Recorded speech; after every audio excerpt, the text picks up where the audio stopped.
Welcome to Charlie's Garage. In this video we are going to be swapping out this HEI distributor for a smaller one.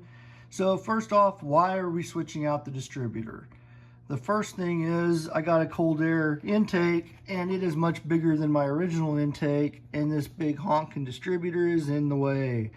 And the second thing is that I think it's big and ugly and it's not really a Ford specific part.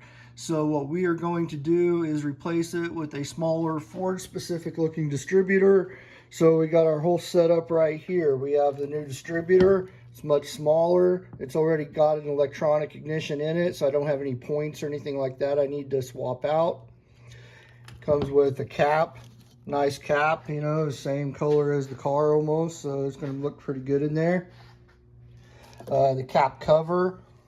We got a new set of plugs. And we got a set of insulators that we put on the ends because the headers will get really hot and burn the wires without these. We have a new coil, and we have our new separators right here that are cast aluminum. So one of the first things we want to do before we pull the old distributor out is that we want to find and put the distributor in the correct position, which is going to be top dead center number 1. Now, one of the things that everybody needs to know is that the camshaft is what determines your firing order. If this was a stock 289 engine, this is the setup I would have, and that right there, 154, 26, 378 would be my firing order. But you'll notice that it says except 351. When we rebuilt this engine, we went with a roller cam upgrade, and the camshaft that we put in now changed my firing order to what a 351 has, which is 13726548. The only thing this book has wrong, if you look, it shows the arrow showing the direction of rotation on the distributor as counterclockwise, and it even says so right there. Right here, the 351 also rotates counterclockwise, but for some reason down here it said something different, so that's obviously wrong. But ultimately what I need to do is put this where number 1 is in top dead center, and that is going to be fairly easy to do. What we are going to do is take the distributor cap off, but before we take it off, I'm going to trace my number 1 spark plug wire right here, and we're going to trace it to where it mounts on the distributor. Then we're going to make a mark on the distributor down here at the bottom, so that way when we take the cap off, we can rotate the engine and put my timing marks down here at top dead center. And if my rotor lines up with the mark I made on the base, I know that I'm at top dead center of the compression stroke for cylinder number 1.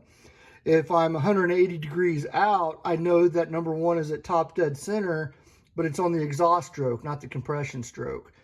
So if you've done a lot of these distributors on a lot of the same engine over and over and over again, this is a step that you probably will skip because you know from experience where that distributor needs or rotor needs to point.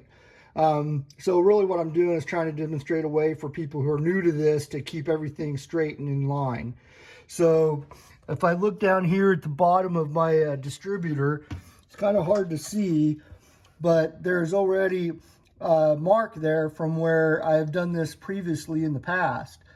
So all I got to do is freshen that mark up so it's a little bit easier to see. And I'm going to do this off camera, so I'll make the mark, I'll take the distributor cap off, and then I will show you guys what the rotor looks like when it's pointed at the right position.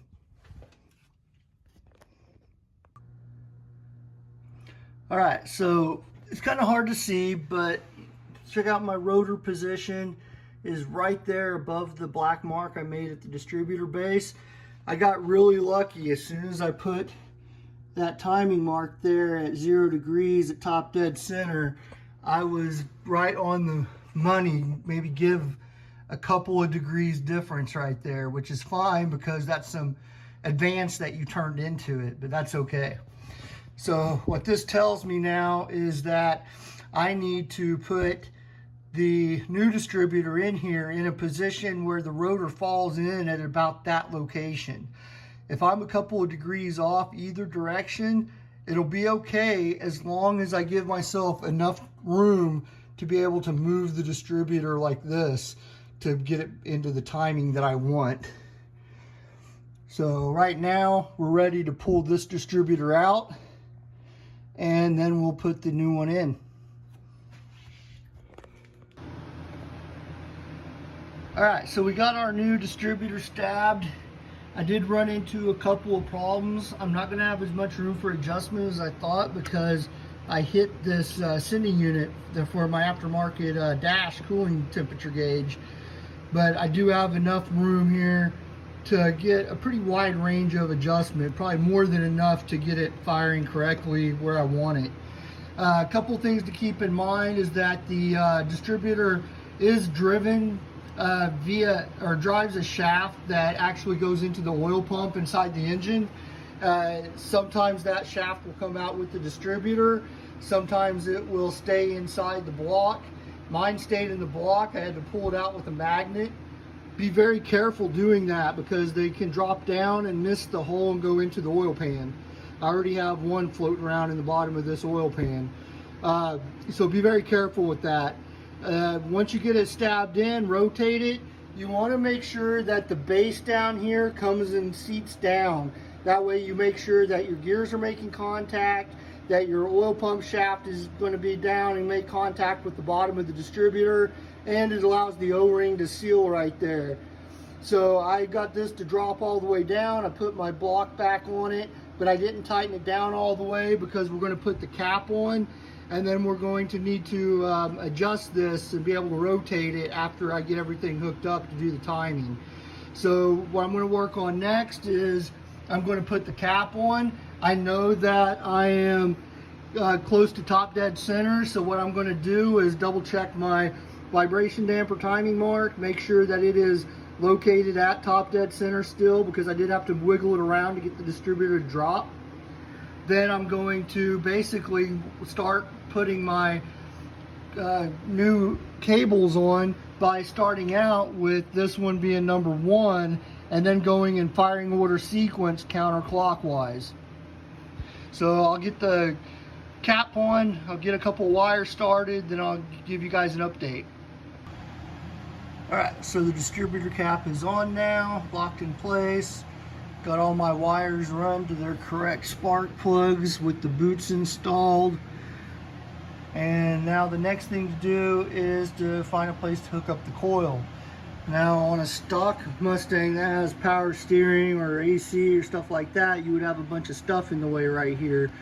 But since I have these open spaces right here, I might be able to find a place to mount my coil there on the side of the cylinder head, and then be able to run my wires to that. But first I got to take the old wire connectors, which were this one and this other one over here. They went to the old HEI distributor. So of course now I got to figure out which one has power with wire on, which one is for the tachometer and so forth. But then once I get it wired up, I'll go over with you guys which wires go where on the distributor and the coil. Alright, so we got it all wired up, test fired it, running, sounds good. Got a little exhaust kick you can probably hear that I got to fix. Put the timing light on it, see down here. Really hard to see it on camera, but I got it set to about 9 to 10 degrees. And then what I want it to do is when I rev up to about 3,000, I want a max of around 32 to 34. You can do that with your timing light. All right, so we have successfully put in a new distributor, hooked up the coil, got it timed correctly, started it up, ran it, tested it. Everything worked good. So then we went to go put the cold air intake on. Cold air intake fits. It kind of sits really close to those two plug wires, but that's okay. We can move those out of the way. But the hiccup now is going to be right here. You see how close the the air cleaner inlet right here is to the export brace, and I cannot get the hoses on there with it that close. can't bend it one way, because if I bend it one way to put this hose on, and then that one will be too tight. So I'm going to have to brainstorm on this one. May end up having to go to a different style of carburetor cover for cold air intake. But for right now, we'll just leave it like it is. It can breathe really easy through those. You got the filter in there, so we're all good. I hope you enjoyed this video. Please like and subscribe. Let me know in the comments if there's anything else you would like to see. Thanks a lot.